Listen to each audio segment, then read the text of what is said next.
اعوذ باللہ من الشیطان الرجیم بسم اللہ الرحمن الرحیم ووصى بها إبراهيم ومن يرغب عن ملة إبراهيم إلا من سفه نفسه ولقد اصطفيناه في الدنيا وإنه في الآخرة لمن الصالحين إذ قال له ربه أسلم قال أسلمت لرب العالمين ووصى بها إبراهيم بنيه ويعقوب يا بني إن الله اصطفى لكم الدين فلا تموتن إلا وأنتم مسلمون أم كنتم شهداء إذ حضر يعقوب الموت إذ قال لبنيه ما تعبدون من بعدي قالوا نعبد إلهك وإله آبائك إبراهيم وإسماعيل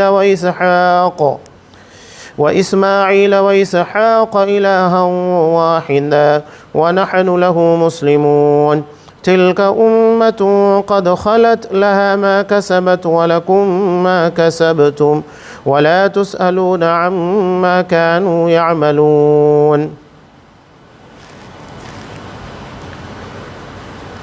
دین ابراہیم سے وہی بے رغبتی کرے گا جو محض بے وقوف ہو۔ ہم نے تو اسے دنیا میں بھی برگزیدہ کیا تھا اور آخرت میں بھی وہ نیکوکاروں میں سے ہے۔ جب کبھی بھی ان کے رب نے کہا فرما بردار ہو جا، انہوں نے کہا میں نے رب العالمین کی فرما برداری کی۔ اسی کی وصیت ابراہیم اور یعقوب نے اپنی اولاد کو کی کہ ہمارے بچوں، اللہ تعالیٰ نے تمہارے لیے اس دین کو پسند فرما لیا ہے، خبردار تم مسلمان نہیں مرنا۔ کیا حضرت یعقوب کے انتقال کے وقت تم موجود تھے جب انہوں نے اپنی اولاد کو کہا کہ میرے بعد تم کس کی عبادت کرو گے؟ تو سب نے جواب دیا کہ آپ کے معبود کی اور آپ کے آبا و اجداد ابراہیم علیہ السلام اور اسماعیل علیہ السلام اور اسحاق علیہ السلام کے معبود کی، جو معبود ایک ہی ہے اور ہم سب اسی کے فرما بردار رہیں گے۔ یہ جماعت تو گزر چکی، جو انہوں نے کیا وہ ان کے لیے ہے اور جو تم کرو گے تمہارے لیے ہے، ان کے اعمال کے بارے میں تم نہیں پوچھے جاؤ گے۔ سورہ بقرہ آیت نمبر 130 سے آیت نمبر 134۔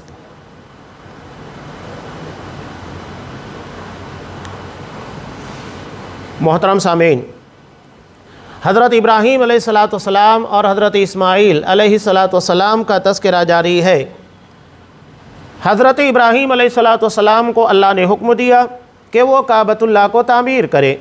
چنانچہ بخاری میں پوری تفصیل موجود ہے کہ حضرت ابراہیم علیہ السلام آئے اور حضرت اسماعیل علیہ السلام کے پاس جب کہ وہ ایک درخت کے نیچے اپنی تیر کو سیدھی کر رہے تھے، کہا کہ بیٹے مجھے رب العالمین نے حکم دیا ہے کہ اس جگہ کے پر میں کعبۃ اللہ کے گھر کی تعمیر کروں۔ چنانچہ دونوں باپ بیٹے تعمیر میں لگ گئے۔ حضرت ابراہیم علیہ السلام جب ان کی اپنی ہائٹ کے اعتبار سے دیوار اونچی ہونے لگی، تب حضرت جبرائیل علیہ السلام ایک پتھر لے کر آئے جسے مقام ابراہیم کہا جاتا ہے۔ آج بھی آپ دیکھیے کہ کعبۃ اللہ کے قریب وہ نصب ہے، اور اسی کے بارے میں حضرت عمر فاروق رضی اللہ تعالیٰ عنہ نے مطالبہ کیا تھا کہ اللہ کے رسول مقام ابراہیم کو نماز پڑھنے کی جگہ بنا لیجئے۔ چنانچہ اللہ تبارک و تعالیٰ نے حکم نازل کیا وَاتَّخِذُوا مِن مَقَامِ إِبْرَاهِيمَ مُصَلَّى، کہ مقام ابراہیم کو مصلی یعنی نماز پڑھنے کی جگہ بنا لی جائے۔ چنانچہ طواف کرنے کے بعد عمرہ کرنے والا شخص ہو یا تو حاجی ہو، وہ طواف ادا کرنے کے بعد مقام ابراہیم کے پیچھے 2 رکعت نماز ادا کرتے ہیں، جیسا کہ آپ صلی اللہ علیہ وسلم کا حکم ہے۔ کعبۃ اللہ کی تعمیر کے بعد حضرت ابراہیم اور حضرت اسماعیل علیہ السلام نے اللہ سے دعا مانگی، ربنا تقبل منا، اے ہمارے پروردگار ہماری اس کاوش کو، ہماری اس محنت کو قبول فرما، انک انت السمیع العلیم، یقیناً تو ہی سننے والا جاننے والا ہے۔ جس کا مطلب یہ ہے کسی بھی نیک کام کے کرنے کے بعد اللہ سے اس کی قبولیت کی دعا مانگنا چاہیے، کہ اللہ یہ کام تیرے حکموں کے مطابق میں نے کیا، اب اسے قبول کرنا، قبول کرنے کے بعد اس کا جو حقیقی اجر ہونا چاہیے وہ تو ہی دے گا۔ لہذا ہر نیک عمل کے کرنے کے بعد اللہ سے دعا مانگنا چاہیے، ربنا تقبل منا انک انت السمیع العلیم۔ حضرت ابراہیم اور حضرت اسماعیل علیہ السلام انہوں نے ایک اور دعا مانگی، ربنا وجعلنا مسلمین لک ومن ذریتنا امة مسلمة لک، اے ہمارے رب ہمیں اپنا فرما بردار بنا لے۔ سوچئے کہ انبیاء علیہم السلام سے بڑھ کر اللہ کا فرما بردار کون ہوتا ہے؟ اس کے باوجود انہوں نے دعا مانگی کہ اللہ ہمیں فرما بردار بنا۔ کیوں؟ اس لیے کہ اب اس گھر کی تعمیر کے بعد تیری اطاعت و فرما برداری کی ذمہ داری مزید بڑھ جاتی ہے۔ اب ایک شخص مثال کے طور پر جس جگہ کے پر یا جس علاقے کے اندر مسجد نہیں ہے، تب تو کوئی مسئلہ نہیں کہ وہ اپنے گھر میں رہ کر نماز ادا کرے، لیکن مسجد کے بننے کے بعد اب اس کی ذمہ داری بڑھ جاتی ہے کہ وہ مسجد میں آئے، باجماعت نماز ادا کرے اور مسجد کو اللہ کے دین کی دعوت و تبلیغ کا مرکز بنائے اور یہاں سے لوگوں کا مسائل حل کرے۔ مسجد جو ہوتی ہے، اگر آپ اٹھا کر دیکھیں گے نبی کریم صلی اللہ علیہ وسلم نے مسجد نبی کے ذریعے کتنے بڑے بڑے کام کیے تو آپ کو حیرت ہوگی۔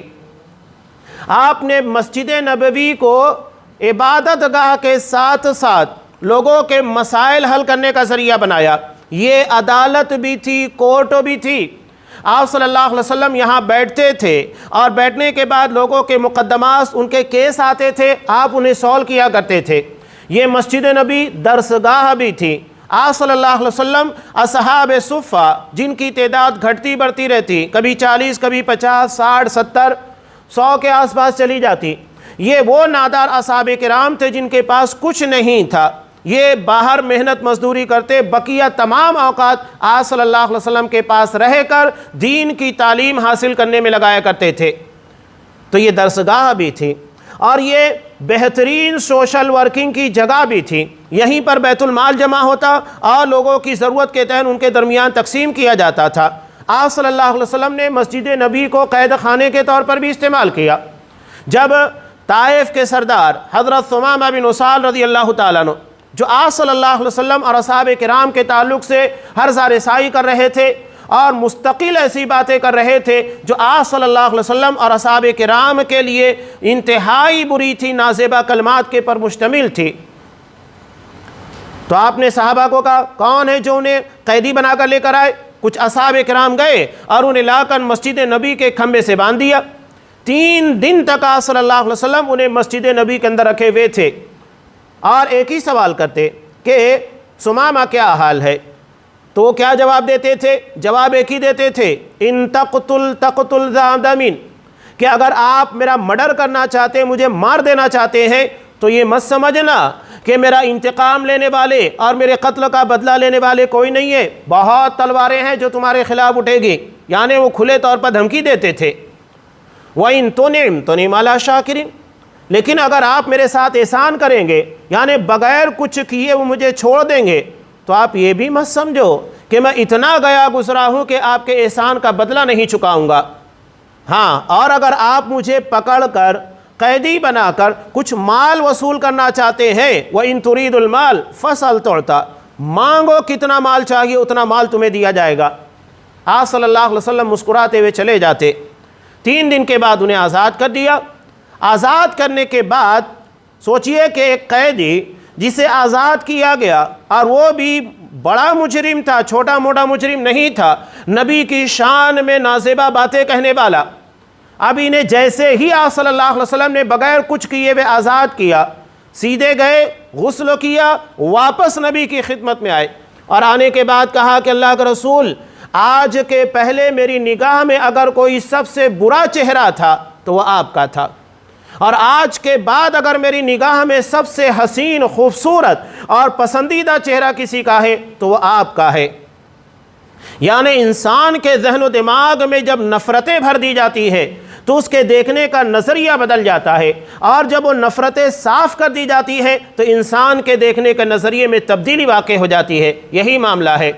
اس وقت تو آج کی طرح سوشل میڈیا کا دور نہیں تھا، لوگ سنی سنائی باتیں لوگوں کے درمیان عام کیا کرتے تھے، تو آپ صلی اللہ علیہ وسلم اصحاب کرام کے تعلق سے بھی وہی باتیں تھیں۔ آپ صلی اللہ علیہ وسلم کے تعلق سے اناپ شناپ باتیں پھیلائی گئی، اصحاب کرام کے تعلق سے باتیں پھیلائی جاتی تھیں، تو یہ ایک سے دوسرے کے بعد، دوسرے سے تیسرے کے بعد، اس کی کوئی تحقیق نہیں تھی۔ آج بھی آپ دیکھیے کہ منافقین اور دشمنان اسلام کا یہی طریقہ ہے، پروپیگنڈا، یعنی جھوٹی باتیں پھیلانا، پروپیگنڈا کرنا کسی کے بارے میں، خاص طور سے اسلام اور مسلمانوں کے بارے میں، اور اس کے بعد آپ دیکھیے کہ نتیجہ کیا ہے۔ آج ہندوستان کے اندر خاص طور سے مسلمانوں کو اتنی نفرت کی نگاہ سے کیوں دیکھا جاتا ہے؟ اس کی وجہ کیا ہے؟ اس کی وجہ یہ ہے کہ سوشل میڈیا کے ذریعے، چاہے وہ پرنٹ میڈیا ہو، الیکٹرانک میڈیا ہو، مسلمانوں کے تعلق سے زہر بھر دیا گیا ہے، اور یہ اس وقت ثمامہ بن اسال رضی اللہ تعالیٰ عنہ کے ساتھ اور بہت سارے لوگوں کے ساتھ کیا گیا۔ چنانچہ جب یہ تعصب کی چادر اور پردہ ان کی نگاہ سے ہٹا تو نتیجہ کیا ہوا؟ آپ صلی اللہ علیہ وسلم سب سے محبوب بن گئے۔ تو آپ نے وہی کام کیا کہ لوگوں نے ان کے ذہن و دماغ کے اندر جو غلط فہمی کا بیج ڈال دیا تھا آپ صلی اللہ علیہ وسلم کے تعلق سے، اصحاب کرام کے تعلق سے، اسلام کے تعلق سے، آپ نے اسے 3 دن کے اندر صاف کر دیا۔ وہ 3 دن تک مسجد نبی میں رہے، اپنی آنکھوں سے دیکھ لیا کہ مسلمان کیسے رہتے ہیں، ان کے آپسی معاملات کیسے ہیں، یہ اللہ کی عبادت کیسے کرتے ہیں، تو ساری غلط فہمیاں دور ہو گئی جو ان کے ذہن و دماغ کے اندر بھری گئی تھی، اور اسی بنیاد کے پر مسلمان بن گئے۔ بہرحال اس کے بیان کرنے کا میرا مقصود یہ تھا کہ مسجد نبی کو آپ صلی اللہ علیہ وسلم نے قید خانے کے طور پر بھی استعمال کیا، جیل کے طور کے پر۔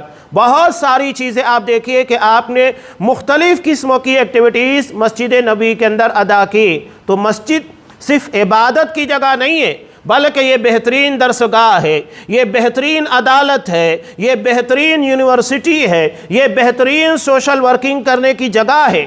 بہت ساری چیزیں جو مسجد کے اندر آ کر جمع ہو جاتی ہیں، اور آپ صلی اللہ علیہ وسلم نے مسجد کو ان تمام چیزوں کا سرچشمہ اور گہوارہ بنا دیا۔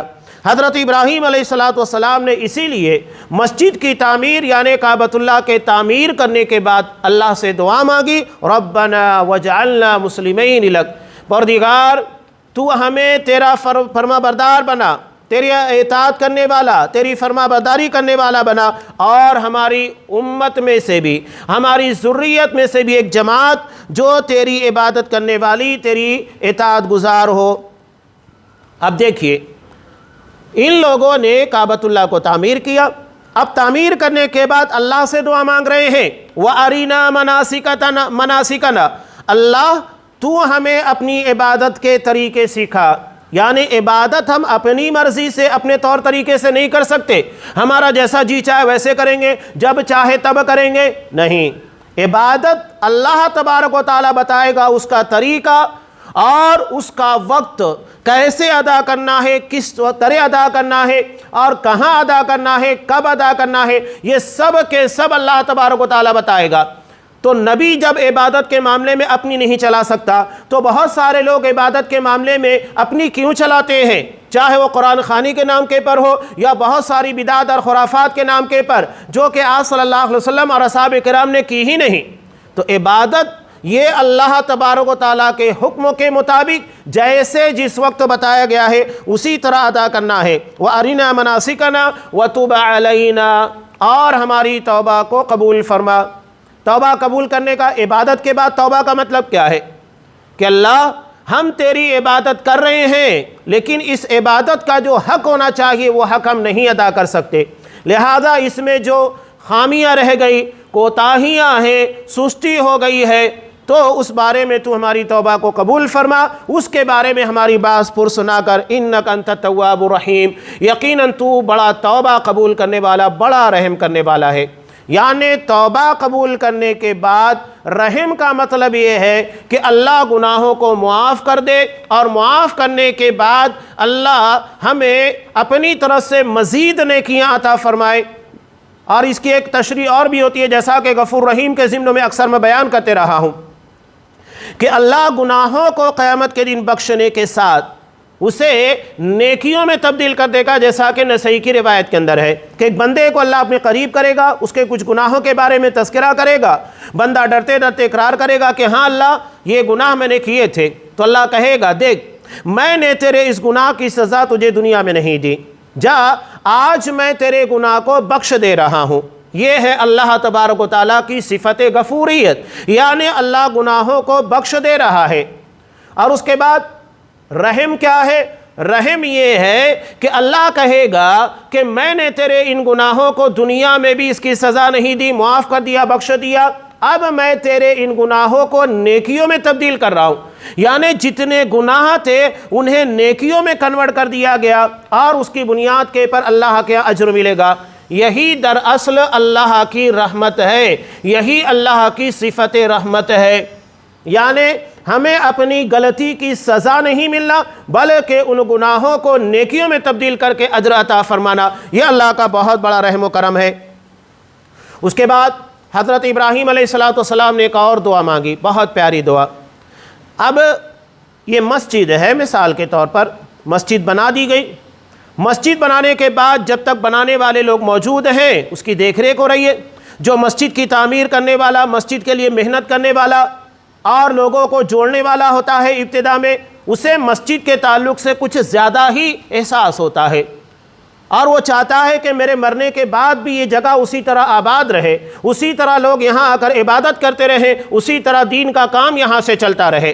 تو حضرت ابراہیم علیہ السلام نے وہی چاہا کہ اللہ اس گھر کو تو میں نے تعمیر کیا، اور جب تک زندہ رہیں گے اس کی خدمت کریں گے، تیری عبادت کریں گے، لوگوں کو اس سے جوڑیں گے، لیکن ہمارے بعد اس مسجد کو، تیرے گھر کو آباد کرنے کے لیے ایک جماعت ہونی چاہیے، اور ان میں ایک رسول ہونا چاہیے جو ان کی قیادت کرے، اور ان لوگوں کی اور اس کی اگوائی میں اور اس کی رسالت و قیادت کے اندر امت تیرے دین کا کام کرتی رہے۔ چنانچہ انہوں نے اللہ سے دعا مانگی، ربنا وبعث فیہم رسولا، اے ہمارے پروردگار انہی میں سے ایک رسول بھیج۔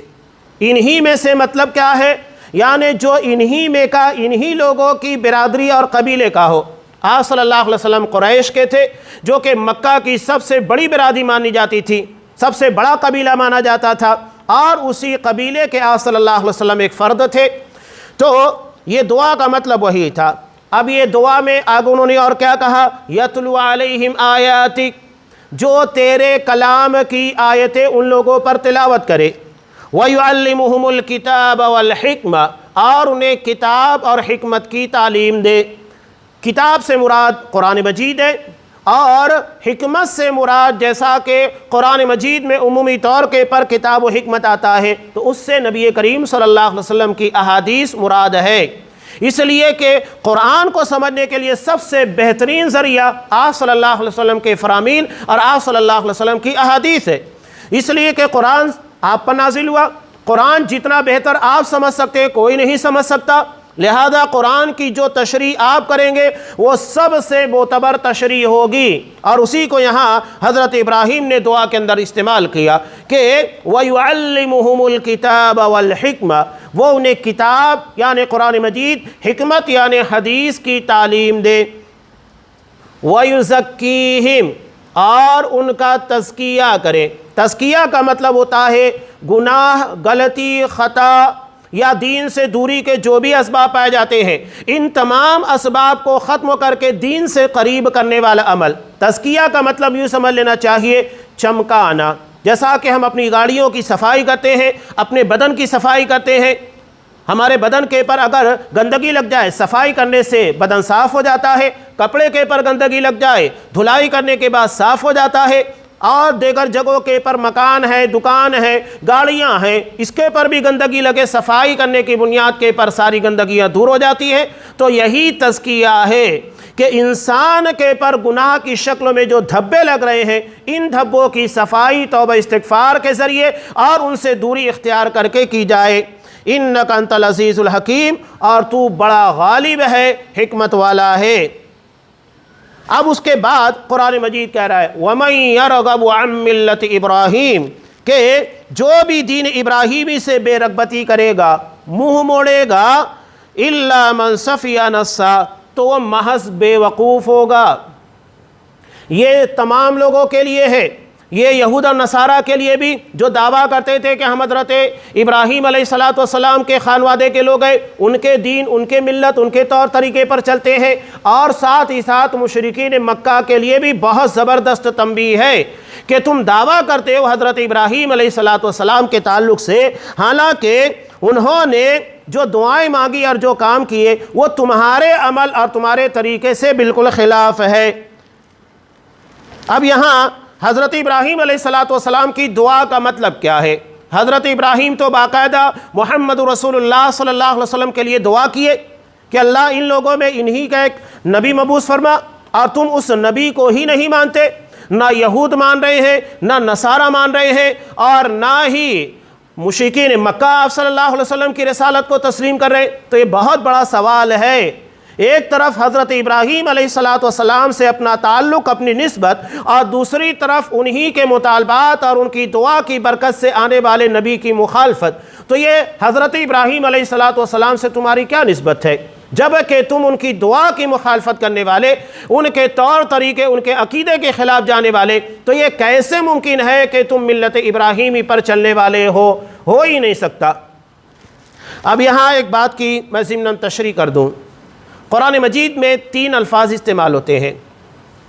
ایک ہے دین، جیسا کہ اللہ نے ارشاد فرمایا ان الدین عند اللہ الاسلام، دین اللہ کے نزدیک اسلام ہی ہے۔ اور دوسرا ہے شریعت۔ شریعت کا مطلب واضح راستہ جس کا ہوتا ہے۔ اللہ تبارک و تعالیٰ نے ارشاد فرمایا لِكُلٍّ جَعَلْنَا مِنْكُمْ شِرْعَةً وَمِنْهَاجًا، ہم نے ہر امت کے لیے ایک واضح شریعت اور راستہ، اصول، منہج طے کیا تھا۔ اس کے بعد ہے ملت۔ یہ دین، شریعت، ملت قرآن مجید کی 3 اصطلاحیں ہیں۔ نبی کریم صلی اللہ علیہ وسلم نے ارشاد فرمایا کہ الانبیاء اخوۃ الالات، کہ تمام انبیاء اللاتی بھائی ہیں۔ بھائی 3 طرح کے ہوتے ہیں۔ ایک ہوتا ہے حقیقی۔ حقیقی کا مطلب یہ ہوتا ہے ماں اور باپ دونوں ایک ہیں۔ اس کے بعد ہوتا ہے اللاتی، یعنی باپ ایک ہے، مائیں جدا جدا ہیں، یعنی ایک شخص کی 2 بیویاں ہو، 3 بیویاں ہو، 4 بیویاں ہو، تو باپ ایک ہی ہے لیکن اولاد الگ الگ ماؤں سے ہیں۔ یہ ہو گیا دوسرا۔ اور ایک ہوتا ہے اخیافی بھائی، یعنی ماں ایک ہے، باپ الگ الگ ہے۔ مثال کے طور پر ایک بیوی نے، ایک عورت نے اپنے پہلے شوہر سے شادی کی، اب اس سے طلاق ہو گئی، یا تو پھر اس نے خلا لے لیا، یا اس کی وفات ہو گئی۔ اب اس سے ایک بیٹا ہے، اب بعد میں دوسرے سے نکاح کرتی ہے، اس سے اولاد ہوتی ہے۔ تو ماں ایک ہے لیکن باپ جدا جدا ہے، تو شرعی اصطلاح میں اسے اخیافی بھائی کہا جاتا ہے، یعنی ماں ایک ہے، باپ الگ الگ ہے۔ اور اگر ماں اور باپ دونوں ایک ہے، حقیقی، اور باپ ایک ہے، مائیں جدا جدا ہیں، تو یہ اللاتی بھائی ہوتے ہیں۔ نبی کریم صلی اللہ علیہ وسلم نے انبیاء کے تعلق سے ارشاد فرمایا کہ انبیاء دراصل اللاتی بھائی ہیں۔ اللاتی بھائی کا مطلب کیا ہوا؟ کہنے کا مطلب یہ ہے کہ دینہم واحد، کہ ان تمام انبیاء کا دین ایک ہے۔ دین کہتے ہیں عقائد کا مجموعہ، اور عقائد کا تعلق اللہ تبارک و تعالیٰ کی ذات، اس کی صفات سے ہوتا ہے۔ اور اللہ کی ذات و صفات میں نہ پہلے کبھی کوئی تبدیلی بھی، نہ قیامت تک یا ہمیشہ کبھی کوئی تبدیلی نہیں ہو سکتی۔ اللہ کی ذات ازل سے لے کر ابد تک کامل ہے، اس میں کسی قسم کی کوئی کمی، کوئی تبدیلی نہیں ہو سکتی۔ تو عقیدہ چونکہ اللہ کی ذات، اللہ کی صفات سے جڑا ہوا ہے، اس لیے اس میں بھی کوئی تبدیلی نہیں ہوگی۔ لہذا تمام انبیاء کا عقیدہ، یعنی جس عقیدے کو انہوں نے پیش کیا دین کے نام کے پر، وہ ایک ہے۔ البتہ شریعت جو ہے حالات کے تقاضوں کے اعتبار سے اس میں کچھ فرق تھا۔ مثلاً حضرت آدم علیہ السلام کے زمانے میں تقاضا یہ تھا، اب وہاں پر تو آج کی طرح انسان پھیلے ہوئے نہیں تھے، بلکہ حضرت آدم علیہ السلام مائی ہوا بس وہی تھے۔ اب انہی کے ذریعے نسل جاری بھی۔ اب جتنے بھی بھائی بہن ہیں یہ سب سگے ہیں، اس لیے کہ ہر کسی کے ماں باپ ایک ہی ہیں، حضرت آدم علیہ السلام اور مائی ہوا۔ چنانچہ اس بنیاد کے پر ان لوگوں کے یہاں پر یہ طے تھا کہ سگا بھائی سگی بہن سے نکاح کر سکتا تھا، لیکن یہ ہماری شریعت میں یا بعد میں منع کر دیا گیا. اس وقت ضرورت تھی تو شرعی اعتبار سے اس چیز میں گنجائش رکھی گئی. اب یہی معاملہ حضرت یعقوب علیہ السلام کی شریعت کا ہے. حضرت یعقوب علیہ السلام کی شریعت میں بیک وقت تو 2 سگی بہنوں کو نکاح میں رکھ سکتے تھے، اور حضرت یعقوب علیہ السلام کے نکاح میں 2 سگی بہنیں تھیں. ایک تو حضرت یوسف علیہ السلام اور بنیامین کی ماں، اور دوسرے بقیہ 10 بھائیوں کی ماں، دونوں کے دونوں سگی بہنیں تھیں. لیکن یہ ہماری شریعت کے اندر منع ہے وَأَن تَجْمَعُوا بَيْنَ الْأُخْتَيْنِ إِلَّا مَا قَدْ سَلَفَ. 2 سگی بہنوں کو بیک وقت و نکاح میں نہیں رکھ سکتے، الا یہ کہ اگر پہلی کا انتقال ہو جائے یا اسے طلاق دے دیا جائے تو اس کے بعد ہم اس کی سگی بہن کو لا سکتے ہیں. بیک وقت و نکاح میں نہیں رکھ سکتے. اب دیکھیے حضرت عیسیٰ علیہ السلام ان کی شریعت میں کچھ سختیاں تھی حالات اور ان لوگوں کے تقاضے کے اعتبار سے کہ اگر جسم میں کسی جگہ گندگی لگ جائے، پیشاب کے چھینٹے لگ جائے تو اسے کاٹ دینا ہوتا تھا، اتنا حصہ کپڑے کا کاٹ دیا جائے. جبکہ اللہ نے ہمارے لیے بہت آسان شریعت رکھی ہے، ہم پانی ڈال کر صابن وغیرہ لگا کر دھو دیں وہ صاف ہو جاتی ہے، ہم اسے دوبارہ استعمال کر سکتے ہیں. تو یہ شریعت ہے. شریعت یہ بندوں کے حالات ان کے کوائف کے اعتبار سے اس بنیاد کے پر شریعت میں حالات کے تقاضوں کے اعتبار سے فرق رکھا گیا. اب چونکہ قیامت تک کوئی نبی آنے والا نہیں ہے، آخری نبی، آخری دین، آخری شریعت ہے، اب اس دین اور اس شریعت میں کوئی تبدیلی نہیں ہوگی. جو ہونا تھا ان لوگوں کے اعتبار سے تھا، اب جو ہمارے یہاں آئے ہمارے اعتبار سے. تو یہ ہے شریعت. اب یہ ملت کیا ہے جس کا حکم قرآن مجید میں حکم دیا وَاتَّبِعْ مِلَّةَ إِبْرَاهِيمَ حَنِيفًا، کہ آپ ملت ابراہیمی کی حنیف پیروی کیجئے، جو یکسو تھے، اللہ کے علاوہ کسی اور طرف نگاہ اٹھا کر نہیں دیکھا. تو ملت کہتے ہیں دین کے نفاذ کا طریقہ. اب مثلا پورے مہاراشٹر کے اندر آپ دیکھیے، انگلش ہو یا مراٹھی ہو یا 10ویں، ساری چیزوں کا نصاب سلیبس طے ہے. مثال کے طور پر 10ویں کا سلیبس پورے مہاراشٹر اسٹیٹ کے اندر طے. اب اس میں کسی ٹیچر کو کمی کرنے یا زیادتی کرنے کی اجازت نہیں ہے. البتہ ہر ٹیچر کو اس بات کی اجازت ہے، بلکہ ابھارا جاتا ہے کہ وہ اپنے سبجیکٹ کو کتنے بہترین انداز سے پڑھاتا ہے.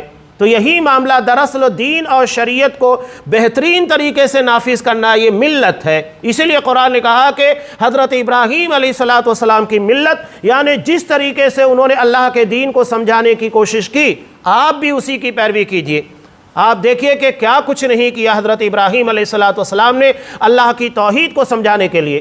تو یہ بات ملت، دین اور شریعت کے تناظر میں تھی. اب اس کے بعد حضرت ابراہیم کا یہ معاملہ قرآن مجید نے کیوں کہا؟ اللہ نے کہا کہ جب بھی ان سے کہا اذ قال لہ ربہ اسلم، اللہ نے جب بھی ان سے کہا کہ ابراہیم اسلم، فرما بردار بن جاؤ، مسلمان بن جاؤ، تو انہوں نے فوراً کہا اسلمت لرب العالمین، پروردگار میں تیرا فرما بردار بن گیا. حضرت ابراہیم نے وہاں اعتراض نہیں کیا اللہ میں تو مسلمان ہوں، اس کے بعد تو مجھے کیوں کہہ رہا ہے کہ مسلمان ہو جا؟ چپ چاپ. یعنی یہی شریعت ہے، یہی دین ہے اور یہی اطاعت و فرما برداری ہے. اللہ کا حکم آ گیا سرنڈر کر دو، وہاں کنتو پرنتو نہیں ہے. اصحاب کرام نے بھی وہی کیا. جیسا کہ ابو داؤد کی روایت، آپ صلی اللہ علیہ وسلم نماز پڑھا رہے تھے، جوتے پہنے ہوئے تھے. اب جوتا پہن کر جب آپ نماز پڑھ رہے تھے، اسی دوران حضرت جبرائیل آئے اور کہا کہ آپ کے جوتے میں کوئی گندگی یا تو تکلیف دہ چیز ہے. چنانچہ آپ صلی اللہ علیہ وسلم نے جوتا اتارا اور اسے بائیں جانب رکھ دیا. اصحاب کرام نے آپ صلی اللہ علیہ وسلم کو نماز کی حالت میں جوتا اتارتے ہوئے دیکھا، صحابہ نے بھی اتار دیا. کچھ سوچا نہیں کہ اللہ کے رسول نے کیوں اتارا، نبی نے اتار دیا، ہم نے اتار دیے. یہاں تک کہ آپ صلی اللہ علیہ وسلم نے نماز ادا کی اور نماز ادا کرنے کے بعد سوال کیا ما حملکم علی القاء نعالکم، تمہیں اپنے جوتوں کے اتارنے پر کس چیز نے آمادہ کیا؟ سوال یہ بھی ہو سکتا تھا لماذا القیتم نعالکم، تم نے اپنے جوتے کیوں اتارے؟ آپ نے سوال یہ نہیں کیا، سوال یہ کیا ما حملکم، کس بات نے تمہیں آمادہ کیا؟ یعنی یہ دل کی رضا کے ساتھ تھا، رغبت کے ساتھ عمل ہوتا تھا. میرا نبی کر رہا ہے میں بھی کروں گا. اب وہاں کنتو پرنتو نہیں ہے، کیوں کر رہا ہے کیوں نہیں ہے، نہیں. یہی معاملہ ہم کہتے ہیں نماز ہے. آپ نے جیسی نماز ادا کی چپ چاپ ایسی نماز آپ ادا کیجئے. آپ سوچیں گے یہ چھوڑ دے چلے گا، وہ چھوڑ دے چلے گا، ایسا کریں گے تو چلے گا، نہیں. نبی نے کیا چپ چاپ، نبی کی محبت کا تقاضا ہے، جیسا آپ نے کیا آپ کیجئے۔ صحابہ وہی کرتے تھے۔ چنانچہ آپ صلی اللہ علیہ وسلم نے سوال کیا تو صحابہ نے کہا اللہ کا رسول رائنا کا القیت نعالک فالقینا نعالنا، ہم نے آپ کو اپنا جوتا اتارتے ہوئے دیکھا تو ہم نے بھی اپنے جوتے اتار دیے۔ یہ ہے اتباع، اور اسی کا تذکرہ ہے، اسی کو اسلام سے تعبیر کیا جاتا ہے۔ اللہ کہے چپ چاپ ماننے کو تیار ہو جاؤ۔ اور اسی بات کی وصیت حضرت ابراہیم نے اپنے بیٹوں کو اور حضرت یعقوب نے اپنے بیٹوں کو کی۔ اسی بات کی وصیت اللہ کی اطاعت و فرما برداری کی۔ یہاں یہودیوں کا رد ہے اور نصرانیوں وغیرہ کا، جو یہ کہتے تھے کہ حضرت ابراہیم اور حضرت یعقوب ان لوگوں نے نعوذ باللہ یہودیت کی وصیت کی تھی۔ اسلام، حضرت ابراہیم اور حضرت یعقوب علیہ السلام نے نہ یہودیت کی وصیت کی، نہ نصرانیت کی، نہ وثنیت کی، نہیں، صرف اسلام کی وصیت کی۔ کہ انہوں نے کیا کہا کہ اے میرے بیٹو، اللہ نے تم لوگوں کو چن لیا ہے دین کے لیے، لہذا تمہاری موت اسلام پر ہی آنی چاہیے، اسلام کے علاوہ کسی اور چیز کے پر نہیں۔ یہ ایک باپ کے لیے بہت بڑی نصیحت ہے۔ یہاں لوگ جاکنی کے عالم میں ہوتے، جب موت کا وقت تو قریب آتا ہے اسے کچھ سجا ہی نہیں دیتا۔ یہاں نبیوں کے بارے میں دیکھیے کہ ایسے موقع پر بھی اپنے بیٹوں کو اللہ کے دین کے پر قائم رہنے کی وصیت کر رہے ہیں۔ انہیں کاروبار کے تعلق سے، دنیا کے تعلق سے کوئی وصیت نہیں کی، بلکہ دین کے تعلق سے نصیحت کی، اس لیے کہ یہی ہے جس کی بنیاد کے پر دنیا اور آخرت کامیاب ہوگی۔ اس کے بعد حضرت یعقوب اور حضرت ابراہیم علیہ السلام کے تعلق سے جو دعویٰ کرتے تھے کہ نعوذ باللہ انہوں نے یہودیت کی، نصرانیت کی وصیت کی تھی، تو اللہ نے اسی کے بارے میں سوال کیا ام کنتم شہداء، کہ کیا تم لوگ حضرت یعقوب علیہ السلام کی موت کا وقت جب قریب آیا، جب وہ اپنے بیٹوں کو بلا کر اللہ کے دین کی نصیحت کر رہے تھے، اس کے پر جمع رہنے کے بارے میں وصیت کر رہے تھے، کیا موجود تھے؟ بس دعویٰ کر دیا تو مان لیں گے؟ وہاں موجود ہونا ضروری ہے کہ ہاں تم وہاں موجود تھے، تب تمہاری شہادت مانی جائے گی، گواہی تسلیم کی جائے گی۔ جب تم وہاں موجود نہیں ہو تو اتنی بڑی بڑی باتیں کیوں کرتے ہو؟ انہوں نے صاف کہا تھا اپنے بیٹوں سے ما تعبدون من بعدی، میرے بعد تم کس کی عبادت کرو گے؟ تو انہوں نے صاف کہا تھا آپ کے الہ معبود کی، اور حضرت ابراہیم، اسماعیل، اسحاق علیہ السلام کے معبود کی، جو کہ ایک ہی معبود ہے۔ یعنی تمام انبیاء کا دین ایک ہی تھا، اس میں کوئی تبدیلی نہیں۔ وَنَحْنُ لَهُ مُسْلِمُونَ، اور ہم اسی رب کے اطاعت گزار فرما بردار ہیں۔ قرآن نے کہا تِلْكَ أُمَّةٌ قَدْ خَلَتْ لَهَا مَا كَسَبَتْ، یہ ایک امت تھی، جماعت تھی، انہوں نے جو کیا وہ انہیں فائدہ دینے والا ہے۔ یعنی انبیاء کی یہ جماعت جو گزر چکی ہے، ان لوگوں نے جو کیا وہ ان کو فائدہ دے گا۔ یہ نہیں کہ تم انبیاء کی اولاد ہو، ان کے نقش قدم پر نہیں چل رہے ہو، ان کی طرح دین کی باتوں کو نہیں مانتے تو تمہیں بھی نبیوں کی طرح انعامات دیے جائیں گے، نبیوں کے ساتھ حشر ہوگا، نہیں، بلکہ نبی سے اصل و تعلق اس کے دین کی بنیاد کے پر ہوتا ہے، نسل کی بنیاد کے پر نہیں۔ ورنہ حضرت نوح علیہ السلام کے بیٹے کو دنیا میں ہی غرقاب نہیں کیا جاتا، حضرت لوط علیہ السلام کی بیویوں کو جہنم میں کفر کی بنیاد پر نہیں داخل کیا جاتا۔ صاف وضاحت کر دی کہ نسبت کام نہیں آئے گی۔ آپ صلی اللہ علیہ وسلم نے اسی چیز کو اپنی حدیث کے اندر بیان کیا، من بطأ بہ عملہ لم یسرع بہ نسبہ، کہ اگر کوئی اپنے عمل کی بنیاد پر پیچھے رہ گیا تو اپنے خاندان، اپنے قبیلے، ان بنیادوں کے پر وہ قیامت کے دن آگے نہیں بڑھ سکتا۔ ہر کسی کو اپنے عمل کی بنیاد کے پر کامیابی ملے گی، یہ نہیں کہ نسبت اور خاندان کی بنیاد کے پر کامیابی دی جائے گی۔ وَلَكُمْ مَا كَسَبْتُمْ، تم جو کرو گے وہ تمہارے لیے ہے، اس کے بارے میں تم سے باس پرس ہوگی اور اس کا انعام اور بدلہ تم کو دیا جائے گا۔ وَلَا تُسْأَلُونَ عَمَّا كَانُوا يَعْمَلُونَ، اور ان لوگوں کے بارے میں تم سے سوال نہیں ہوگا۔ قرآن مجید کا ایک بہت واضح اصول ہے، ہم سے پہلے جتنے بھی دنیا سے گئے ان لوگوں کے جو بھی معاملات تھے ہم اس کے ذمہ دار نہیں ہیں۔ اللہ ہم سے ان کے بارے میں سوال نہیں کرے گا، بلکہ ہم سے ہمارے بارے میں سوال ہونے والا ہے۔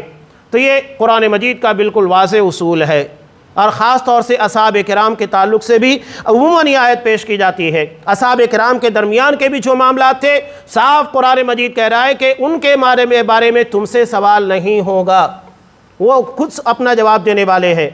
اور آپ صلی اللہ علیہ وسلم کی وہ حدیث بھی جیسا کہ امام بخاری وغیرہ نے روایت کیا کہ جو شخص انتقال کر جاتا ہے اس کے بارے میں برا بھلا مت کہو، انہوں نے جو کیا وہ اللہ کے پاس پہنچ کر اپنا بدلہ پا چکے ہیں، اس کے بارے میں تم سے باس پرس ہونے والی نہیں ہے۔ تو جب عام مردار لوگوں کے لیے، میت کے بارے میں، مرنے والوں کے بارے میں آپ کا یہ حکم ہے، تو اصحاب کرام کی جماعت تو بہت گریٹ، بہت عظیم جماعت ہے، اس کے بارے میں ہم لب کشائی کیوں کریں، ان کے بارے میں ہم کیوں فیصلہ کریں، کوئی بات کہیں؟ تو یہ قرآن مجید کا واضح اصول ہے۔ ابھی اس تعلق سے موضوع کلام جاری ہے، اور یہودیت اور نصرانیت کی کچھ باتیں مزید ہیں جو اپنے آپ کو حضرت ابراہیم علیہ السلام سے جوڑ کر دنیا کا سب سے بہترین انسان سمجھتے تھے۔ تو قرآن نے یہی کہا صرف نسبت کی بنیاد کے پر کہ اپنے آپ کو حضرت ابراہیم سے، حضرت یعقوب سے جوڑ لو یا حضرت عیسیٰ سے جوڑ لو، اس کی بنیاد کے پر تمہیں عزت ملنے والی ہے، نہیں، بلکہ ان کے دین، ان کے طور طریقے، ان کی تعلیمات، ان سے جڑیے، اس بنیاد کے پر دنیا اور آخرت میں عزت ملے گی، صرف منسوب ہونے سے نہیں۔ اور یہی مسلمانوں کے لیے بھی پیغام ہے کہ اپنے آپ کو صرف محمدی، اللہ کے رسول صلی اللہ علیہ وسلم کی امت کا بنا لینا اور آپ کی طرف منسوب کر دینا، اور اس کے بعد جو چاہے کرے، اللہ ہمیں آخرت میں کامیاب کر دے گا، ایسا نہیں ہے۔ ہمیں آپ صلی اللہ علیہ وسلم سے حقیقی نسبت اسی وقت ہوگی جب ہم آپ کے لائے ہوئے دین، آپ کی شریعت اور آپ کے لائے ہوئے طور طریقے کے مطابق زندگی گزاریں گے۔ یہ عزت کا معیار ہے، صرف اپنے آپ کو منسوب کر لینا یہ عزت کا معیار نہیں ہے۔ اللہ تبارک و تعالی ہمیں دین کی صحیح سمجھ عطا فرمائے، اور ہمیں نبیوں کے ساتھ نسبت کے ساتھ ایسی نسبت دے جو دین کی بنیاد کے پر، شریعت کی بنیاد کے پر، اطاعت و فرما برداری کی بنیاد کے پر ہو، اور ہماری دنیا اور آخرت کو کامیاب بنائے۔ آمین۔ وآخر دعوانا ان الحمد للہ رب العالمین۔